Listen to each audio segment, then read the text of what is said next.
All right, this is the summary of the 1920s terms for Mr. Fennig's U.S. history class. Just to go through these relatively briefly.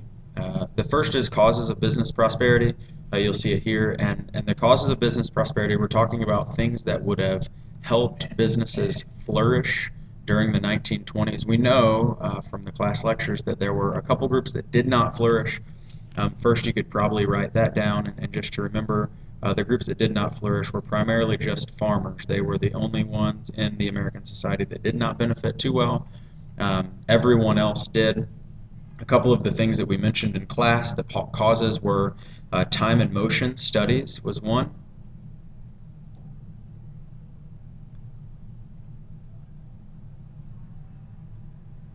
And that was a guy by the name of Frederick Taylor, and he was the one, this is the analogy I used in class, of getting coffee, and the different things that he did is he calculated how much it took to do every single action. Another thing that helped also was scientific management, so I'll just put scientific MGMT, not to be confused with the band. This comes up to where we have more middle-level managers. We mentioned AT&T would have a CEO, a CIO, a CFO. They would have all of these different middle-level managers, and basically they would be much more well organized. You also have the assembly line, and that was something that we mentioned a long time ago. And the assembly line is something that Henry Ford first used, and that will also help with the amount of production. All of these lead to greater production in the 1920s. The next one will be Dust Bowl. The Dust Bowl was really the result of, it was really a problem in the 1930s, not necessarily in the 20s, but the problem was the effect of over farming and not really enough focus on watering and whatnot and crop rotation, over farming out west in the 1920s. And so what really resulted is this huge storm. I showed, I think, every class except for one, the storm that was massive and went all the way from like the western regions all the way to New York City, and then ships out in the Atlantic Ocean actually were covered with a film of dust from the Dust Bowl. Consumerism can easily be defined as people striving for status and popularity.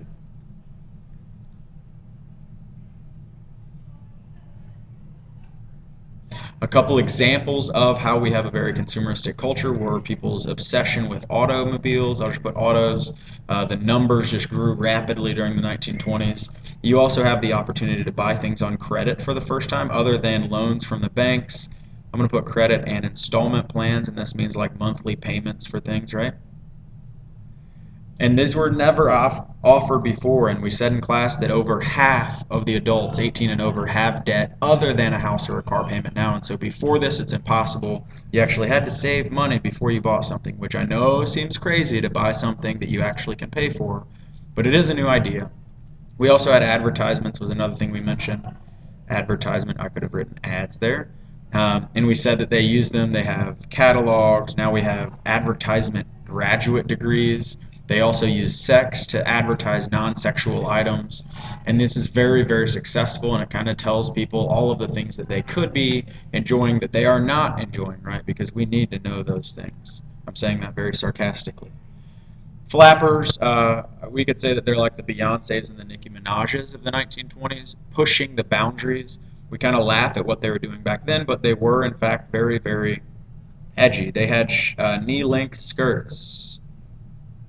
Knee-length skirts. They wore red lipstick. I'll make that red just for fun. Red lipstick. They even dressed man-like, which I know is kind of weird. Put another color in here just for fun. They sometimes even were so crazy to smoke cigarettes. They had bobbed haircuts, which means that it is cut at the like above the shoulder. They also sometimes even drove cars. All of these things are pushing the boundaries of what is acceptable for women. Remember, we're still a pretty conservative society in the 1920s. Modernism and fundamentalism, a couple things that you should jot down. For one, modernists were people who read the Bible and they looked at it historically and critically. And what they try to do is realize that it was a good book and it's a moral thing, but a lot of things were relative. And they even said almost everything, especially creation, that it wasn't a literal 6 days or 7 days, it was 6 or 7 eras. They believed that they were still Christians, and we kind of discussed that in class. Conversely, the fundamentalists would say that every word is literal truth. And we said that that probably isn't true either, because if every word is literal truth, then that means that none of us would have hands or eyes, because we would have taken that verse from Jesus where he says, if your hand causes you to sin, you should cut it off. And all of us still have our hands for the most part. And so the idea is that there is this argument between these two groups, and fundamentalists blame modernists, right? This group blames modernists for the problem in society in the 1920s. The next thing is the Harlem Renaissance. The Harlem Renaissance had really three things that I want to highlight. First, you need to know that Harlem was a city in New York City, or a borough, I guess would be, and it kind of was this concentration of black culture. And Harlem Renaissance resulted in a couple of huge things. One was jazz music, and we've listened to jazz music a couple times. I hope your parents aren't offended by that, but we find it not offensive at all. Jazz music, some of the big musicians were Duke Ellington and Louis Armstrong.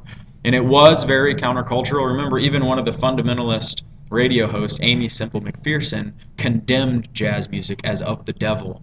And they were a little bit off kilter, but they still were very vehement in their passion for being a Christian, and that's what really drove them.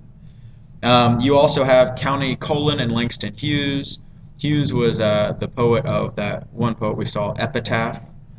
And he was pretty creative, very crafty guy with the words. And then the last thing was Marcus Garvey's Back to Africa movement. And Marcus Garvey's Back to Africa movement was pretty intense. He actually encouraged people to move back to Africa, which wasn't really the best idea because they weren't really African. They were black, but they weren't African. The last three things, very, very quickly. We already went over Scopes monkey trial, so what you need to remember about the Scopes monkey trial is that John Scopes taught evolution, got arrested. The key is that it is a short-term victory for fundamentalists, but a long-term victory for modernists, because what is true now is that we do teach evolution in public schools. The prohibition was the 18th Amendment, and it outlawed the sale, consumption, transportation of liquor. The Volstead Act was intended to enforce it, but we know that that was done very poorly. And one of the sad consequences is that gangsters benefited very heavily from that, selling illegal alcohol. The last is Sacco and Vanzetti. Sacco and Vanzetti are two Italian anarchists that are convicted of murder and robbery, but then they are punished very severely. When we talk about murder and robbery, we don't think that you're going to be executed. Sacco and Vanzetti are executed only 6 years after the case. That's a very quick time too. And you might be thinking, I know why they were murdered, or I know why they were executed, and I do too, and hopefully you do, is that they were murdered, or I'm sorry, they were executed because they were Italian and because they were anarchists. And these are two things that people were very afraid of in the 1920s. Italians were a group of immigrants that we were not comfortable with. We didn't know really what they represented. And then anarchists are people that don't really believe in an ordered government, and we thought that that was threatening our democracy and our way of life. And so, not to say that that's right, it's not at all to hate people because they're a certain thing, but it was what was going on. And so it's a very, very significant thing. I hope this study guide briefly helps you out, at least somewhat.